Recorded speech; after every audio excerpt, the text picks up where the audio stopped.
محمد وآل Muhammad salawat.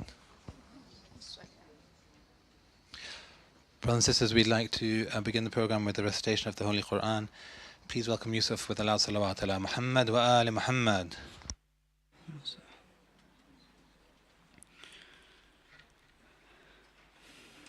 أعوذ بالله من الشيطان الرجيم. بسم الله الرحمن الرحيم. كافها يا عين صاد. ذكر رحمة ربك عبده زكريا إذ نادى ربه نداء خفيا قال رب إني وهن العظم مني واشتعل الرأس شيبا ولم أكن بدعائك رب شقيا وإني خفت الموالي من ورائي وكانت امرأتي عاقرا فهب لي من لدنك وليا يرثني ويرث من آل يعقوب واجعله رب رضيا يا زكريا إنا نبشرك بغلام اسمه يحيى لم نجعل له من قبل سميا قال رب أنى يكون لي غلام وكانت امرأتي عاقرا وقد بلغت من الكبر عتيا قال كذلك قال ربك هو علي هين وقد خلقتك من قبل ولم تك شيئا قال رب اجعل لي آية قال آيتك ألا تكلم الناس 3 ليال سويا فخرج على قومه من المحراب فأوحى إليهم أن سبحوا بكرة وعشيا صدق الله العلي العظيم.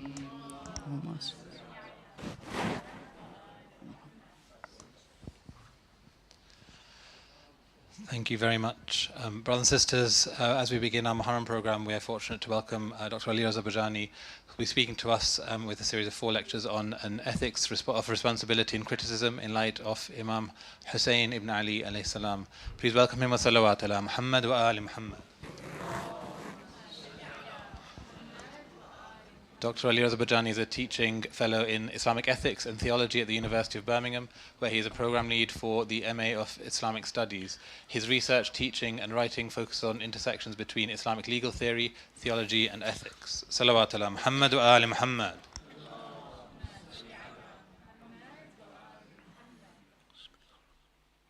أعوذ بالله من الشيطان الرجيم بسم الله الرحمن الرحيم الحمد لله رب العالمين الحمد لله الذي هدانا لهذا وما كنا لنهتدي لولا أن هدانا الله ربي اشرح لي صدري ويسر لي أمري واحلل عقدة من لساني يفقهوا قولي بسم الله الرحمن الرحيم اللهم صل على محمد وآل محمد.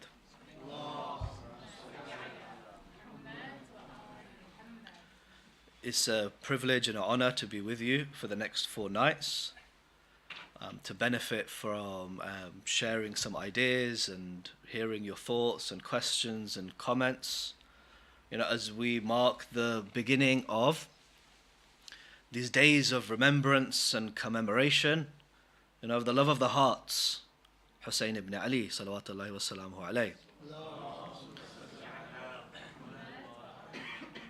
Of course, the message of Hussein, provokes, and the call of Hussein, provokes this outpouring of love and devotion, and gatherings, diverse forms of gatherings.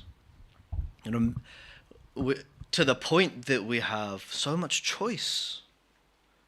Even in this city, in North London, we could see a wide range of diversity of offerings, different modes, different styles, different contents which are delivered. Some places we may go and see that in the remembrance of Hussain and these devotional expressions, that the content which these practices are revolving around may be seeking to emphasize particular Shi'i identity and beliefs. On the other hand, we may find other sessions which are emphasizing universal, social, moral responsibility, whether that be through the language of Islamic revolution or universal human rights. Elsewhere still, we may find a focus on what some might describe as a secular vision of religion, focused on a moral, spiritual, and God-centered reading. Now, when we see all this diversity, and we see all these differences, even within our own microcosms of communities, sometimes it provokes doubt. Sometimes it provokes difference. We can go to one center or hear one lecture and we could be bombarded now. We turn on our TVs or our YouTube feeds and we're bombarded with lectures. One speaker says this, another speaker says that. And genuinely it leads to questions. We may hear contradictions. We can be offended by what we hear. And in the context of all this plurality, and we're talking here about an internal plurality between those who are lovers of Hussain ibn Ali. In the context of all this plurality, we are left sometimes with doubts. Others are filled with disregard, and they end up wanting to leave the whole package. Some still will say, no, we won't leave the package, but they'll relegate this practice and these messages to a cultural practice. They'll still attend the centers, to drink tea with their friends, to meet with their families. But in the context of this diversity and these questions and these doubts and these real different visions sometimes of the meaning and the value and the purpose of the message of Hussain and the message of the Prophet of God and the message of Islam itself, there's also a rich opportunity to reclaim a critical and conscientious thinking approach to religion. And it's around the theme of a critical, responsible approach to religion that I want to focus, the central thread of the lectures over the next 4 nights. And when we think about a critical approach to religion and an Islamic vision of a critical approach to religion and responsibility, despite some obvious similarities and some overlaps, we have to be careful to distinguish it between critical approaches to religion, which developed in Europe in the 18th and 19th centuries, where reason was positioned against the tradition of church. The Islamic vision of a critical, responsible approach to religion is something which can be developed in its own terms. And it's useful to think about, a critical approach to Islamic belief and practice in its own terms. Of course, the memory of Hussain ibn Ali is often framed around a critical movement. In that famous speech which is attributed to Hussain ibn Ali, salawatullahi wa salamu alayhi, he's famously reported to have said, إِنَّمَا خَرَجْتُ لِطَلَبَ الْإِصْلَاحِ فِي أُمَّتِ جَدِّي. I have set forth, or I left, for no other reason but to seek the islah of my grandfather's community. Islah, linguistically comes from the word salah. It's betterment. To remove corruption. So it's a critical disposition. And of course, critical, sometimes we get, it's easily misunderstood. Critical doesn't just mean to criticize, right? And again, it's a emphasis on distinguishing it from some of those approaches which developed in Europe in the 18th and 19th century. It's not about criticizing religion. No, a critical disposition within Islam is a responsibility. Hussain ibn Ali had this responsibility of Islah, to move forth, to promote that which is good, and to remove that which is corrupt in society, amongst Muslims, and of course within the self. And this was absolutely the disposition of the prophets of God. Rasulullah's movement was a critical movement. This great social reformer who moved society from tribalism, broke distinctions of class, of race, of gender, who moved a community of people worshipping many gods to the worship of one God, with dramatic, social, spiritual, ethical results. It was a critical disposition. So too is Hussain ibn Ali, and it's unsurprising. Hussain is the one the Prophet is reported to have said, Husaynun minni wa ana min Hussain. Okay, this critical disposition is part and parcel of the very message of Islam. Now, when we think of criticism in Islam and a critical ethics in Islam, of course, we don't just need to look at Islah. There are many internal concepts within the tradition which we can use to help us think about, the foundations of criticality, within this beautiful tradition. A tradition which called so strongly to social responsibility in Amr bil Ma'ruf wa Nahi anil Munkar. Social civic responsibility and ethics of care, such that the traditions attributed to Imam Reza and Imam Sadiq said, if you don't call to the good, and you don't prevent from the evil, you don't have a social, ethical, critical concern, the worst of you will come to rule over you. And the dua of the best of you will not be accepted. But it's not just a personal religion. Yes, this religion of Islam is first and foremost directed to the self and the individual, but with social, ethical responsibility. Critical responsibility. It's the same religion which is described in tradition attributed to the Prophet, the an-nasiha, ad-din an-nasiha. Okay, a critical ethical discourse of concern, of advice, is the religion. But if we could survey a range of concepts which capture this critical ethic of Islam, but if we want to start today, with what is arguably the foundation stone of Islam's internal emphasis on a critical disposition, a thinking disposition towards religious belief and practices, it's in its emphasis on al-aql. Okay, the emphasis on the mind, on thinking. Now again, when we look at the Islam's discourse and emphasis on on reason, intellect, thinking, conscientiousness, it does have a slightly different start. I would argue a very different starting point to those conversations about the relationship between reason and tradition, which again sometimes dominate our thinking about religion because of the Christian Reformation. Look, reason in Islam is not about a freedom to criticize religion. The emphasis on reason in Islam is a responsibility to think.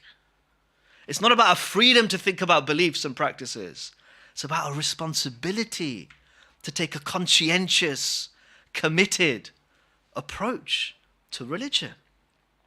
In this beautiful tradition, a conscientious, critical thinking approach to God.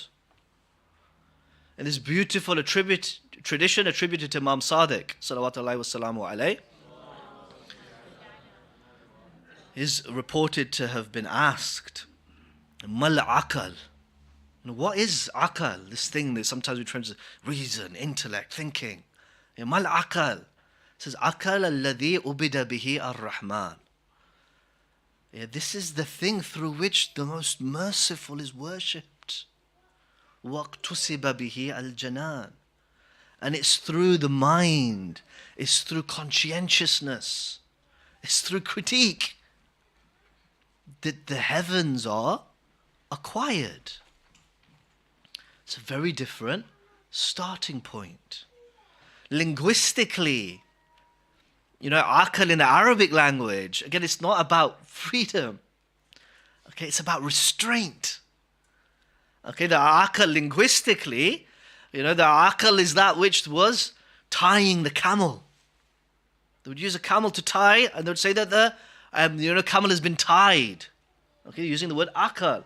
A woman, aqalat al-mar'a sha'riha.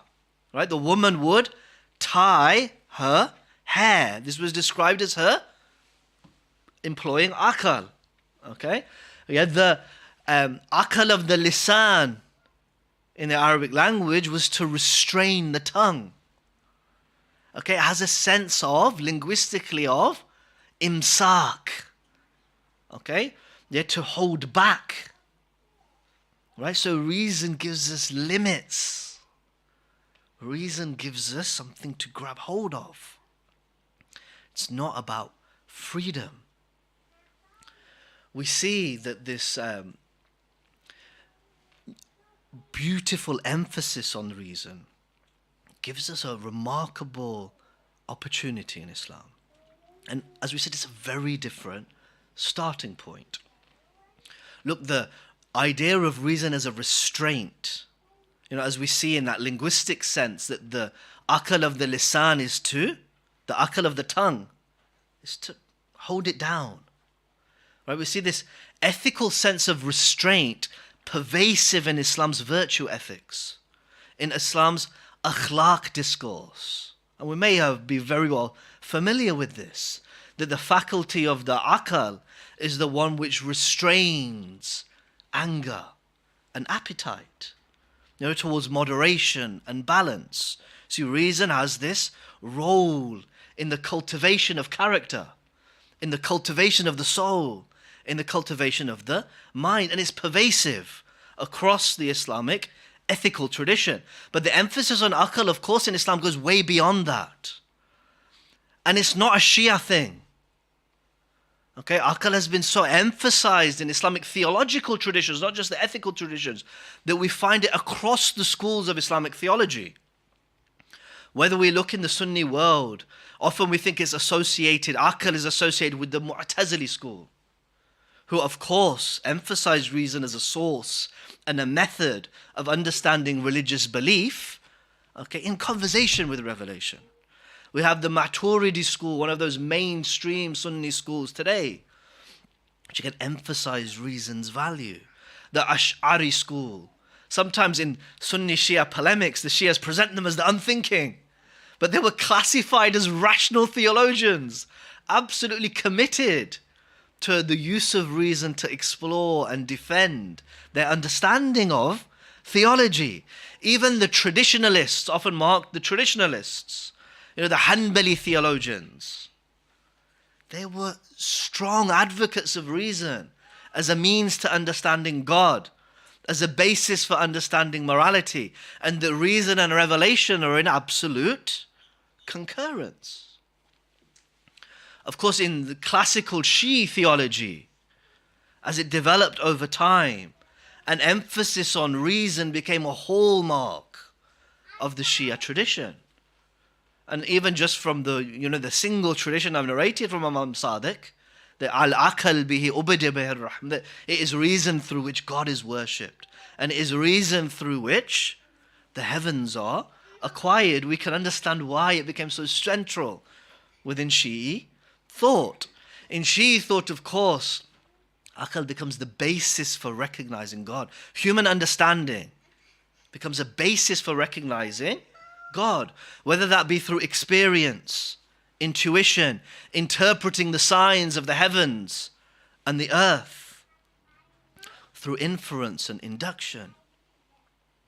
Aql, according to the theologians, the mind, is the basis through which we understand what God is not. That God cannot have a place. That God cannot occupy space. We understand through the mind the limits of that which can be attributed to God. It's a restraint, you see. Okay, Aql gives us an understanding of the very basis of morality.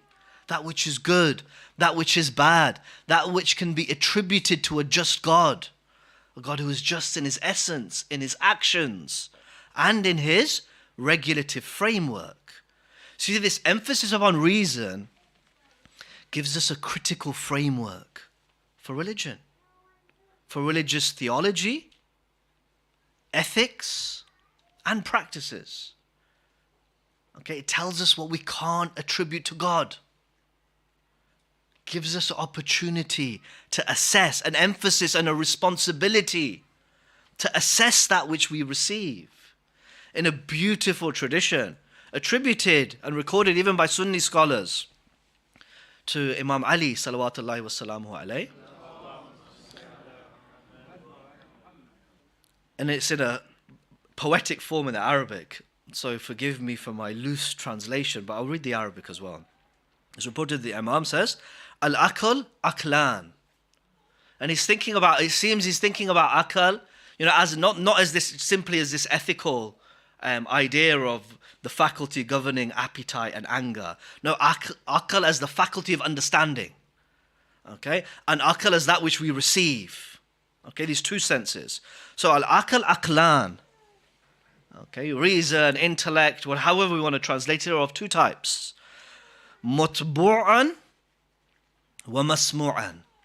That which is within. That which is internal. That which is natural.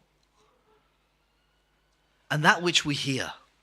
That which we receive. وَلَا يَنْفَعَ مَسْمُوعًا إِذَا لَمْ يَكُ مَتْبُوعًا. And there's no benefit to that which we are exposed to or that we hear if it's not captured by that which is within. كَمَا لَا يَنْفَعَ ضَوْءَ الشَّمْسِ وَضَوْءَ الْعَيْنِ مَمْنُوعًا. Look, just like we can't benefit from the rays of the sun when our eyes are closed. Look, we can be bombarded with Quran, with Sunnah, with lectures, with majalis, with information, okay, with the internet, we're bombarded with information today. Okay, we can't, even when we're trying not to hear, okay, we're hearing. Yeah, the Imam is saying, look, what you hear, what you're exposed to is useless. Okay, without exercising that which is within. Without a personal, individual, critical and conscientious approach to religious belief and practice. And maybe this is why the Quran condemns so strongly those who don't engage their minds. Allah subhanahu wa ta'ala says, أَنَّ شَرَّ الدَّوَابِ عِنْدَ اللَّهِ. It's a strong statement. It says the worst of creatures with God, الصُّمُّ الْبُكْمُ الَّذِينَ لَا يَعْقِلُونَ.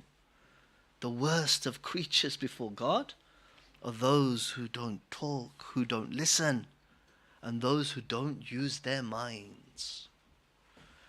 Of course, the Quran is, so remarkable when we open ourselves to it. And we have to open ourselves to it. And if we go back to that tradition, this poem of Imam Ali, it's useless reading the Quran if we're not ready to engage our own minds and our own thinking. When we do, we'll see the layers of this, direct communication with Allah subhanahu wa ta'ala opening itself up to us. So when we just, in preparation for these lectures, for the first time, and again, the way we have access to information today, is something which is a privilege. I just looked up, I did a search for every time the Quran said, describe those who didn't use their akal. الَّذِينَ لَا يَعْقِلُونَ. Okay, it's really easy to do now. You can just search in, okay, and you get the results. You don't have to read the Quran cover to cover. Okay, and amazing results. We see the Quran describing those who don't use their reason, okay, as being those who fall foul in beliefs, who fall foul in ethics, and who fall foul in their religious devotional practices. The full scope of religiosity. Allah subhanahu wa ta'ala says there's failure if you don't engage your own mind, your own conscience, your own criticality. Just a few examples. Surah Al-Yunus, the 100th ayah. Allah subhanahu wa ta'ala says, مَا كَانَ لِنَفْسٍ أَن يُعْمَنَا إِلَّا بِإِذْنِ اللَّهِ وَيَجْعَلُ الرِّجْسَ عَلَى الَّذِينَ لَا يَعْقِلُونَ. So look, belief. It is not for somebody to believe, but by the permission of God. But the filth, the impurity, or the unbelief, okay, is upon those who don't use their minds. See the dividing line between belief and unbelief? The use of the mind, a critical exercise of conscience. In Surah Al-Hujurat, we see the ethical, just an example of the ethical implications or the unethical implications of not using one's mind. Ayah number 4, from Hujurat, أَنَّ الَّذِينَ يُنَادُونَكَ مِنْ وَرَاءِ الْحُجُرَاتِ. The Quran is addressing those who were being arrogant to the Prophet, treating others and treating the Prophet of God in an unbefitting way, calling out to him from behind his house, demanding from him. It's about an unethical disposition to others and to the Prophet no less. أَكْثَرَهُمْ لَا يَعْقِلُونَ. Most of those who in their ethics, their interpersonal relationships, okay, are acting in an unbefitting way, they don't use their minds. Belief, ethics, and even in religious, devotional, ritual practice. An ayah from Surah Al-Ma'idah 58. وَإِذَا نَادَيْتُمْ إِلَى الصَّلَاةِ. The Quran is describing when the Prophet called people to salat. اتَّخَذُوهَا حُزُوًا وَلَعْبًا. There are some who take this salat as a joke, as a play. ذَلِكَ الَّذِينَ لَا يَعْقِلُونَ. They are the ones who haven't engaged their minds. They haven't engaged their conscience, their sense of criticality. So we see, look, this emphasis on human understanding, that which is within, gives us a foundation for a much needed critical approach, a conscientious approach, thinking approach to the whole spectrum of Islamic beliefs, ethics, and practices. It gives us the limits of that which can be ascribed to God, gives us the limits of how we should, and informs us of how we should treat each other, and is the basis for us to make the most and to understand these beautiful ritual devotional practices which these teachings bring us. Now, what's beautiful about this wonderful tradition is not just its emphasis and its responsibility to think critically, to engage ourselves conscientiously, individually and personally, okay, with our minds. It teaches us practices which also give us a critical disposition. Look at the salat. It's intended to create a critical disposition within us. But it can only do so when we approach it in a thinking, conscientious way. Look, this salat, which is not meant to just be, a ritual of standing and bowing and kneeling. This is that universal call of the prophets before Muhammad salawatullahi wassalamu alayhi, such that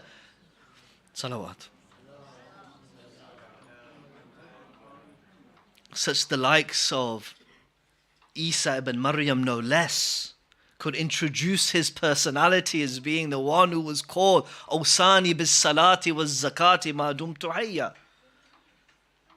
He's defining his personality as the one who called to prayers and to zakat.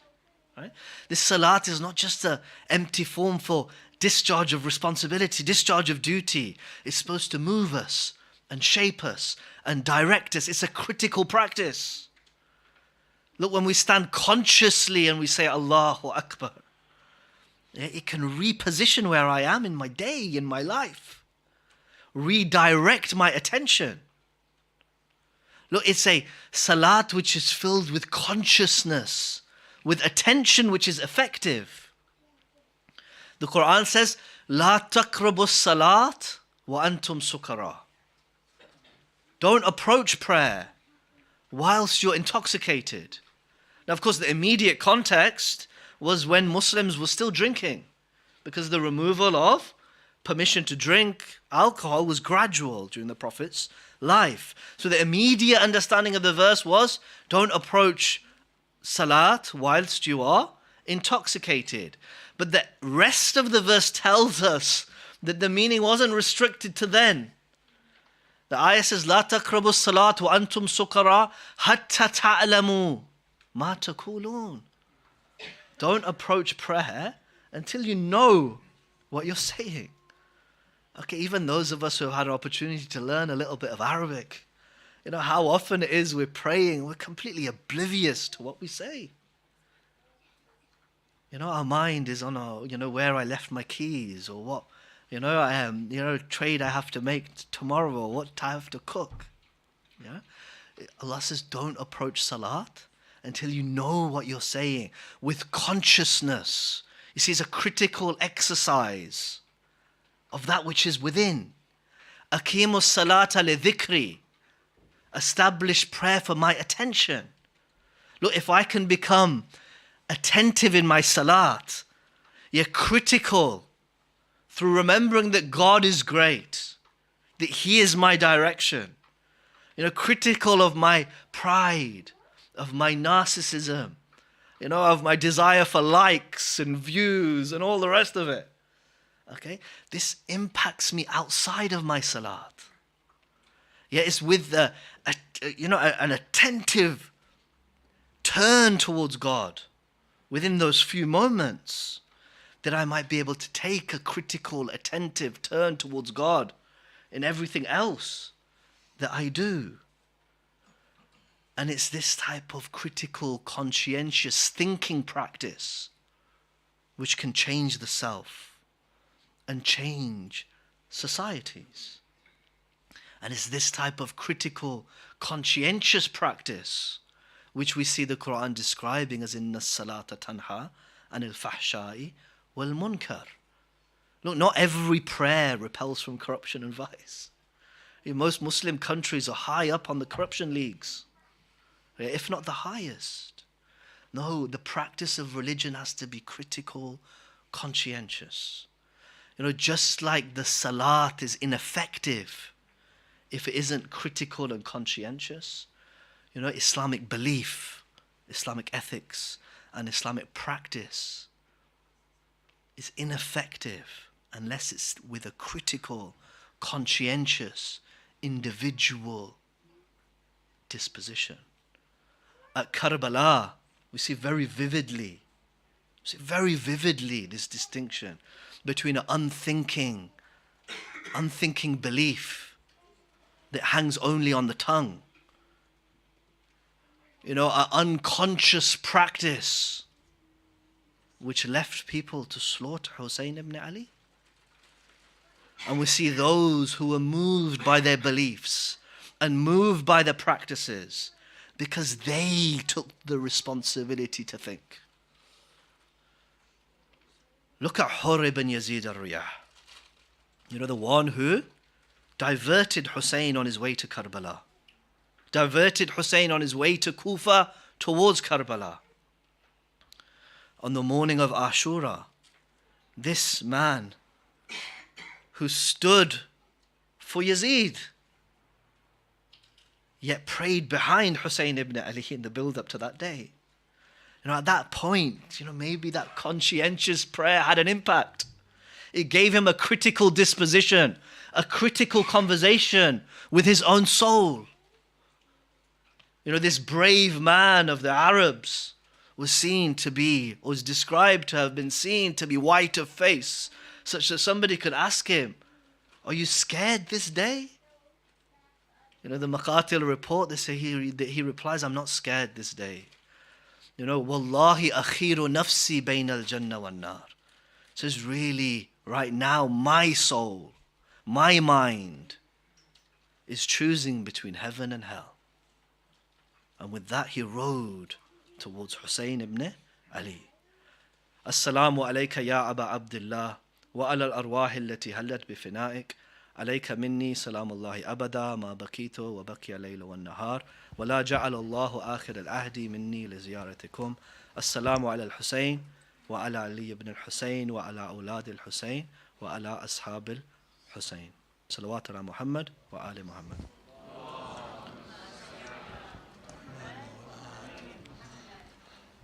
Thank you very much. We have some time for questions.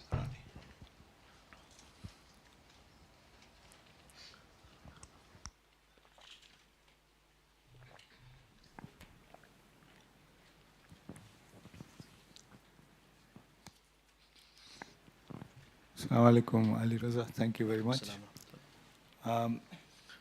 Your distinction between the bifurcation of reason and religion in the Enlightenment, so-called Enlightenment here, and the Islamic version of reason is very interesting. Is it possible to throw a little bit more light on it? I know it's a big subject. Sure. Just a couple of examples. Sure. To see that it embeds into us. Sure. So it is a big conversation, and I'm always careful about comparative discussions, okay? Because we have to be, just as there's diversity within the Islamic tradition and Islamic traditions, there's diversity amongst other faiths. So we have to be very careful and very just. Okay, so I was trying to be careful to say, I didn't want to say that Christianity doesn't have an engagement with reason and mind and thinking. But the particular conversations around reason and religion, which often frame contemporary engagements with religion, emerged in the context of pushing back against the authority of the church, okay, in Western Europe, where the church was the authority, the church was the ruler, the church was sovereign. Okay, so religion was tied up with power, actually. Religion was tied up with power, and reason was, in some ways, a critique of power. All right? So it was seen as something separate to religion. Okay? Yeah, and a critique of religion. What I want to emphasize here is that the Islam's, even the Quran's emphasis on reason is as a basic, and the exercise of reason is as a basic human, religious, divine responsibility, if you like. All right? So it's integral to Islamic tradition. And this is why I briefly wanted to mention the diversity of Sunni theological positions as well. You know, sometimes the most textualist theological traditions amongst the Ahl Sunnah are simultaneously sometimes the most rationalist.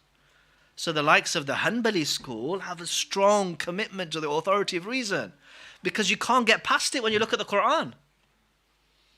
You know, the Quran absolutely, and I just discussed akal. We could have said tafakkur, tafahum, tafakku, right, continuously.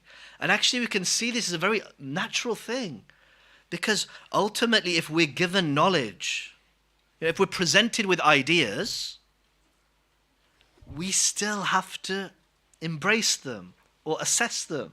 It still depends upon us. The Quran in that sense is silent. We have to open ourselves up to it. And the Quran continuously calls us towards exercising our minds, developing ourselves through these beautiful resources which Allah subhanahu wa ta'ala gives us. I hope that says something.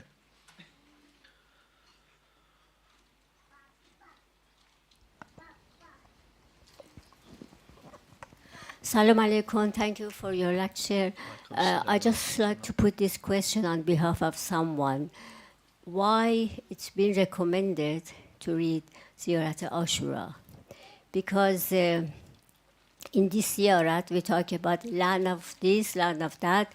What's the purpose of that? Thank you very much. Sure. So, of course, the question is not directly linked to my talk. But if I'm encouraging a thinking and critical approach to religious beliefs, practices, and ethics, then maybe it's appropriate. So look, sometimes the encouragement, so if we speak about encouragement for ritual practice per se first, if that's okay. Yeah. So when we think about the encouragement, sometimes these are through experience, okay, of successful spiritual, ethical personalities. All right? So sometimes these recommendations are through people's particular experiences. And often when we look at the mustahabbat, recite this 30 times or 40 times or 70 times, typically it's very difficult to attribute these things directly to Imams of Ahlul Bayt or the Prophet. Okay, some of the most difficult texts to attribute to the Imams and Ahlul Bayt are when it comes to the virtues of people or the virtues of acts. And this is kind of established in Hadith scholarship. Right? So we need to take that on board. Right? So these recommendations are usually from people who are speaking from their own practice and experience at some point in time. The core of the Ziyara Ashura is, of course, a devotional expression of love and allegiance to Hussain ibn Ali, salawatullahi wa salamu alayhi. In my own limited research, the earliest versions which can be attributed or which are attributed to the Imams, have different forms of these la'na within them. Okay?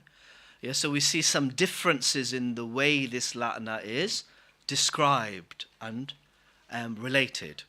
Okay, the earliest versions I've seen, don't have the same extent of innuendo with regards to blessed and loved personalities of some of the Muslims, as we find in the prevalent version used today. Thirdly, we have to see the ethics of Ahlul Bayt themselves. Okay, now there's a difference between la'an and sab in the Arabic language. Okay, and many people have spoken about this and heard this. All right, there's a difference between this idea of la'an, the removal of God's blessings, okay, or seeking the removals of God's blessings and the cursing of somebody. But today, those things are, in the way people understand them and use them are largely indistinguishable.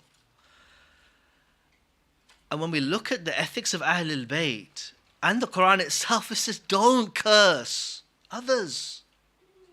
Don't curse others who are beloved to you, who are beloved to others. Imam Ali, it's astounding when we look at Imam Ali's practice. Okay? Yeah, of the limits of criticism. I want to talk about the limits of criticism in the nights to come, actually. Imam Ali is reported a Safin to have been walking past a group of people. Okay, so this is a war, context of a long, protracted war between Muslims. Long, protracted war between Muslims and people amongst his own camp who have engaged in battle. There's been death, killing. Okay, we're cursing the enemies. Right? So you can understand this. They've been fighting with swords, real violence. These people were cursing the enemies. Imam Ali is reported to have said, said to them, Inni akrahu an takuna min as-sabbabin. I hate for you to be amongst those who are cursing others. So even when you've got enmity, even when you're at war, it would have been better if you had just described the criticisms of the other. And then in fact prayed, Oh Allah, reconcile us. وَأَصْلَحْ ذَاتَ بَيْنَنَا.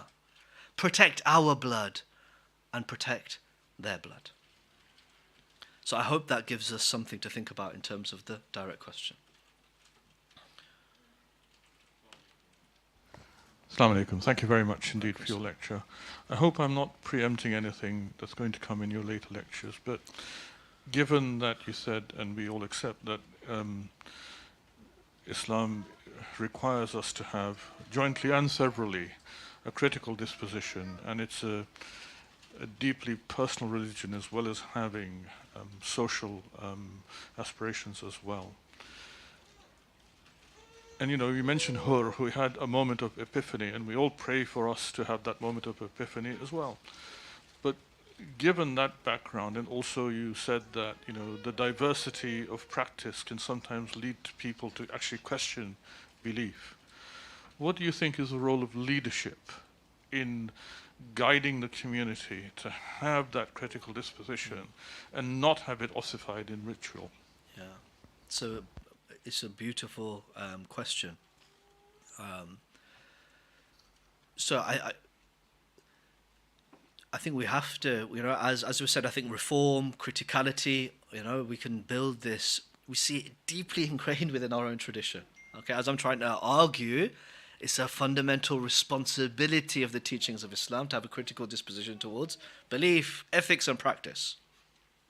So if we're thinking about what's the responsibility for leadership with regards to inculcating this, or towards this, we should look to the tradition and look at the roles of the prophets themselves, the Ahl al-Bayt themselves.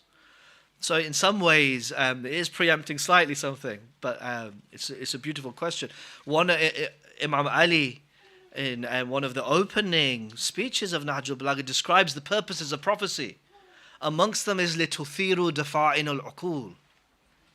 Amongst the roles of leadership is to facilitate, to empower, I'm using modern language here, okay, to empower, okay, the minds. It's not to dictate, it's not to drive. Yes, I think leadership has to facilitate, okay.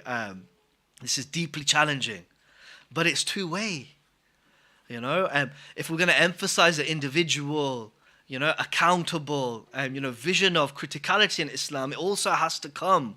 We are all leaders, as the tradition of the Prophet says. All of you are leaders, all of you have shepherds.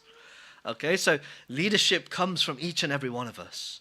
And we should be seeking to empower our own minds, our own hearts, as well as those around us. Thank you very much. I think we'll stop there. Walhamdulillahi Rabbil Alameen. Thank you. Allahumma salli ala Muhammad.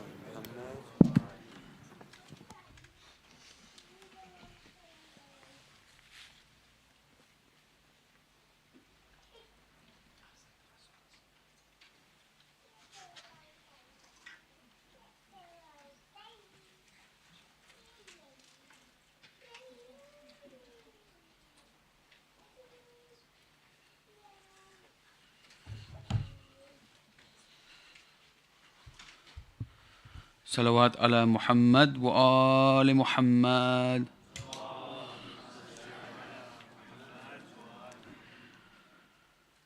The moon of Muharram, times of sadness have come. The crescent has now arrived, casting gloom on Karbala, casting gloom on Karbala. Betrayal by the Kufas set this moon on its course, calling out for their guide, treachery with no remorse, Muslim and his sons. What a tragedy! Oh, what calamity! The moon bleeds to foresee. The moon bleeds to foresee. The moon of Muharram, times of sadness have come.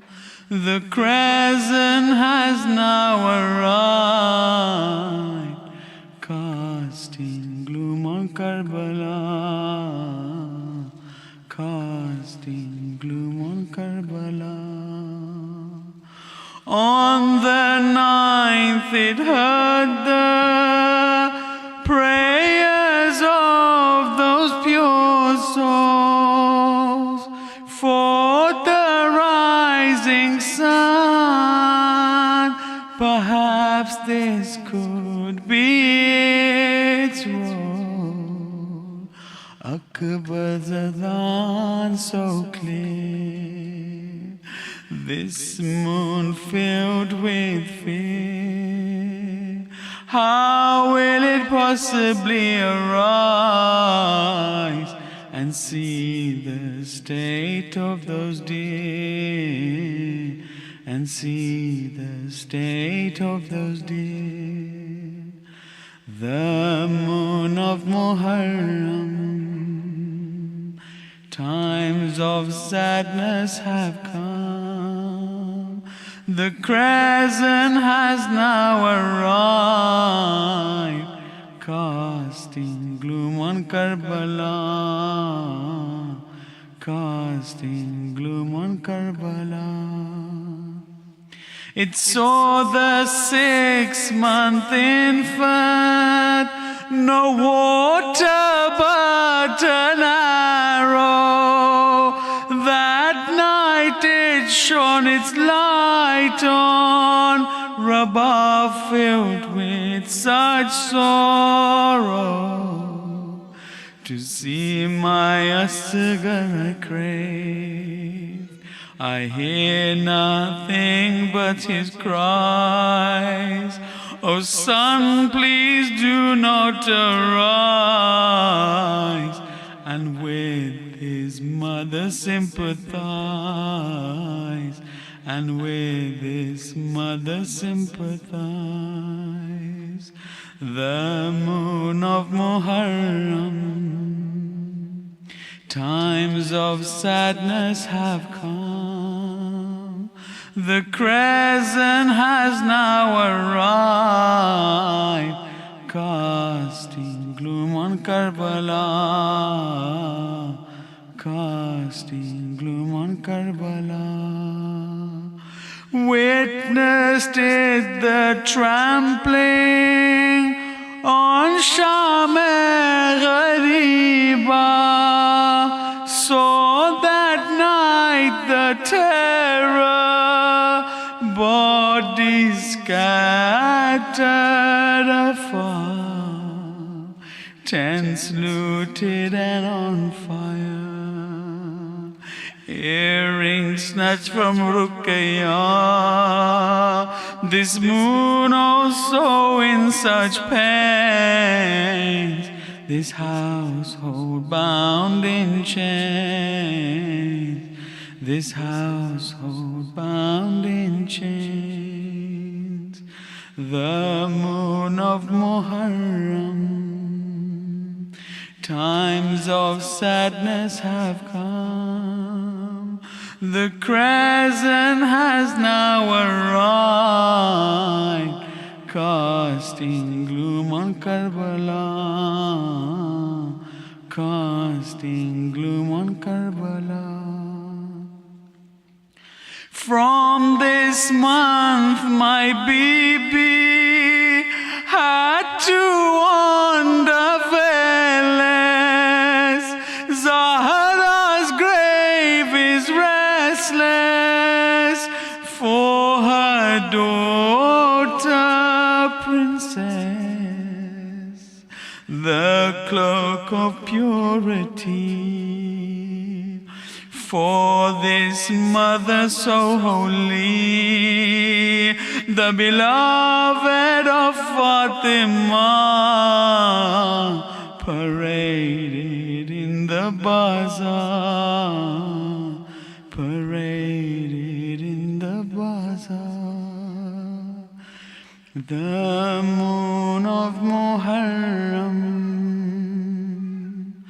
times of sadness have come. The crescent has now arrived, casting gloom on Karbala, casting gloom on Karbala. Salawat ala Muhammad wa ali Muhammad.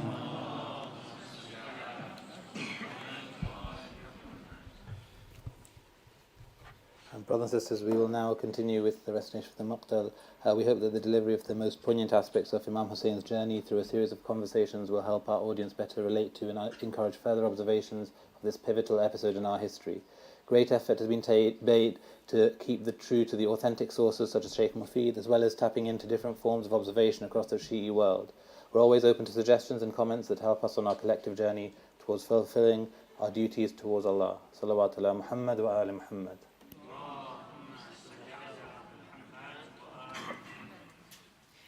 Many years before the events of Karbala, there lived two brothers, Abd al-Shams and Hashim.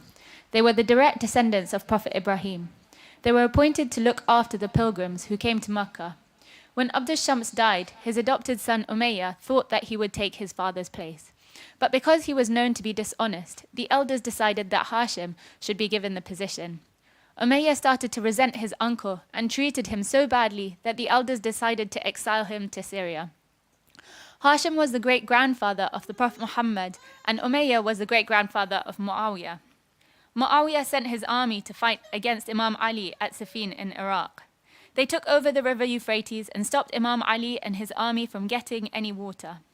Imam Ali's army managed to get control of the river and allowed everyone to drink, including the enemy.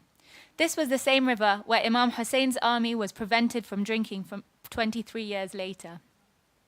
When Imam Hassan became the leader of the Muslims, he saw the situation the Muslims were facing and decided that it was the interest of Islam not to fight Muawiyah. He entered into an agreement with him, and he would not oppose him as long as he did not make the Muslims suffer, and that the people will be allowed to choose their own leader after his death. Muawiyah arranged for Imam Hassan to be killed and then laid the foundation for his son's succession. When Muawiyah died, Yazid wrote to Walid bin Uqba bin Abi Sufyan, who was in Medina acting on behalf of Muawiyah, instructing him to get Hussein to pledge allegiance to him without delay. Walid sent a messenger to Imam Husayn, summoning him. When Imam Husayn arrived, Walid was accompanied with Marwan bin Hakam. They informed him of the death of Muawiyah. Walid asked Imam Husayn to pledge his allegiance to Yazid. Imam Husayn considered the situation and told Walid that it would be more appropriate for the pledge to be carried out in a public forum. Walid thought about Imam's proposition and agreed to let Imam leave. At this, Marwan became angry at Walid and said, "By Allah, if he leaves without pledging allegiance, you'll never get the same chance without a lot of blood being spilled. Seize him, do not allow him to leave without pledging allegiance, or have him executed." Walid intervened, and Imam Husayn left the governor's house and returned home with his followers. Meanwhile, Marwan carried on reproaching Walid. "You disobeyed me. No, by Allah, he will never give you the same opportunity over his life." Then blame someone else. You had chosen me for something that destroys my religion. By Allah, I would not accept all the worldly wealth and domination if it involves on the day of judgment for shedding the blood of Hussein. Glory be to Allah. Should I kill Hussein merely because he said I will not pledge allegiance? By Allah, I think that the person held responsible on the day of judgment for shedding Hussein's blood will weigh little on the scales of God. If this is your opinion, then you have acted correctly in what you did. The Imam's meeting with Walid took place on the night of Saturday, the 27th of Rajab. The Imam spent that night at his house in Medina. The next evening, Walid sent a group of men to bring the Imam to him to pledge allegiance to Yazid. The Imam asked Walid's representatives to give him until the next morning to consider the matter carefully. When Walid heard the Imam's request, he granted it. On that very night, the night of Sunday, 28th Rajab, the Imam left for Makkah. He was accompanied by most of his family, including his sons, nephews, and all his brothers, except Muhammad ibn Hanafiya. When Muhammad ibn Hanafiya heard that Hussein was planning a trip with his family and companions, he came to the Imam and said, My brother Hussein, you are the dearest and most precious to me. There is no one more entitled than you to receive my advice. Avoid pledging allegiance to Yazid, son of Muawiyah. Then send your messenger to the people and invite them to support you. If they pledge allegiance to you, I praise Allah for that. But if they unite under a different person, this will not weaken your religion or your claim. Neither will your stature and dignity be affected. I fear that you will meet with the people who will disagree amongst themselves about you. Some of them will support you, and some of them will oppose you. They will battle each other, and you will be their first target. Consequently, the blood of the best person in this community, a role model for all fathers and mothers, will be spilled wastefully, and his family will be humiliated. Imam Husayn replied that he wanted to leave Medina and asked his brother where would be best for him to go. Muhammad ibn Hanafiya replied, Go and stay in Makkah. As a place of security for you, you can gather support from there. However, if it becomes dangerous for you, you can head off into the surrounding desert and mountain peaks. You can move from one place to another until you see where the people stand and understand their views. Your best judgment will be made when you confront the matter head on. Imam Husayn thanked his brother for his advice, and he and his family set out to Makkah and arrived on the 3rd of Sha'ban, 60 years after the Hijrah. Letters from the people of Kufa. When the people of Kufa received word of Muawiyah's death, the news spread. They also came to know of the refusal of Imam Husayn and Ibn Zubair to pledge allegiance to Yazid, and that Imam Husayn intended to travel to Makkah. The Shia had gathered in the house of Sulaiman bin Surad Khuza'i, where he addressed the people. Muawiyah is dead and Hussein has withheld his pledge of allegiance. Instead, he has gone to Mecca. You are his Shia and the Shia of his father. If you know that you will be his helpers and battle against his enemies, then write to him so he knows. However, if you fear weakness and lack of determination, do not deceive him into risking his own life. Sulaiman implored them to write to Imam Husayn. The people of Kufa sent many letters, including from Sulaiman, who wrote, In the name of God, the Compassionate, the Merciful, to Hussain bin Ali from Sulaiman bin Surad and the Muslims in Kufa, peace be with you. We have no leader. Come to Kufa, and through you God shall unite us with the truth. Nu'man bin Bashir is in the governor's palace. However, we do not gather with him for Friday prayers, nor for the Eid prayers.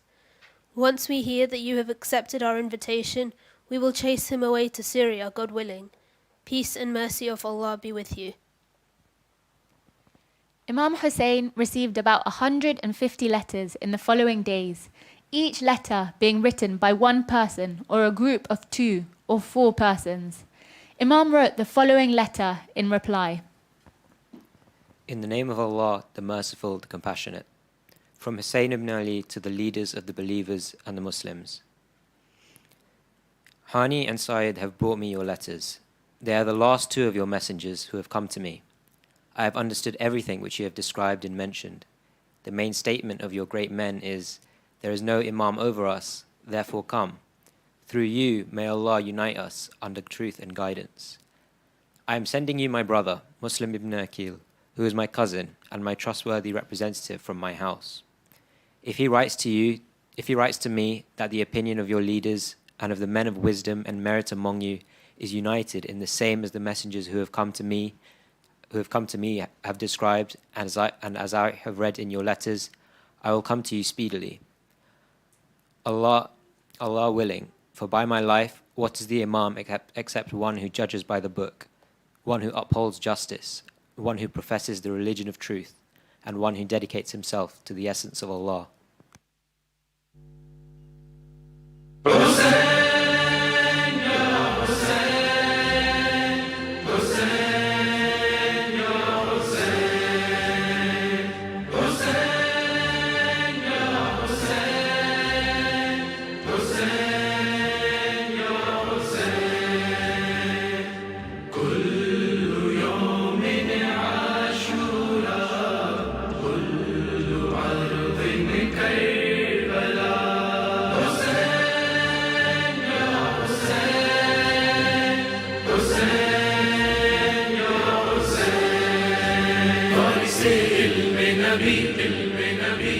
يا حسين ابن علي فارس علم نبی یا حسین ابن علی تیرے صدقے سے ملی زندگی ہم کو یہی فارس علم نبی یا حسین ابن علی تیرے صدقے سے ملی زندگی ہم کو یہی دشت کربل میں تیرا لاش تیروں پہ پڑا رو رہی تھی یہ زمین آسمان روتا رہا ہائے مادر وہ تیری بہن یہ کرتی رہی اے میرے پیارے حسین گود میں آ وہ ذرا صرخت فاطمة الحسين قتل يرقد على السهم وحبيبي ولدي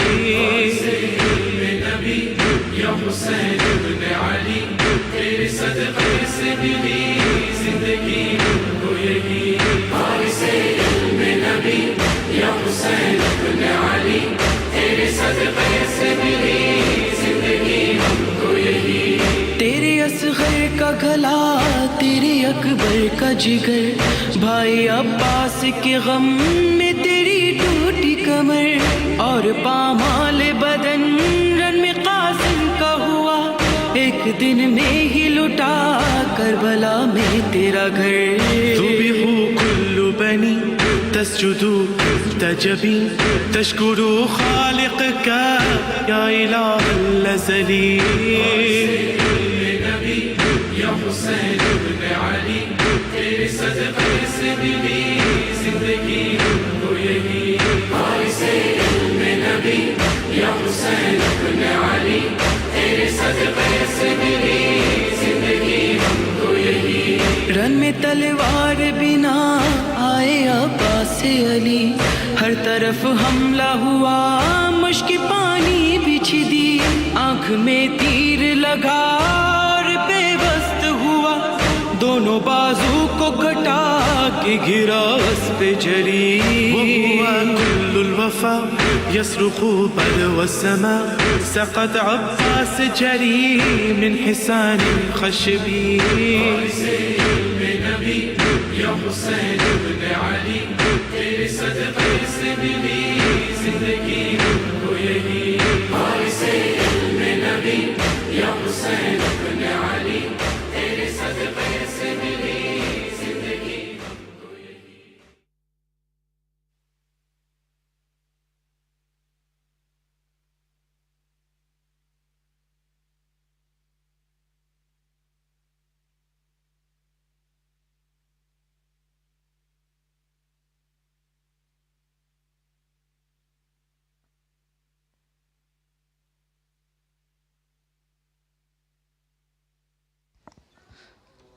I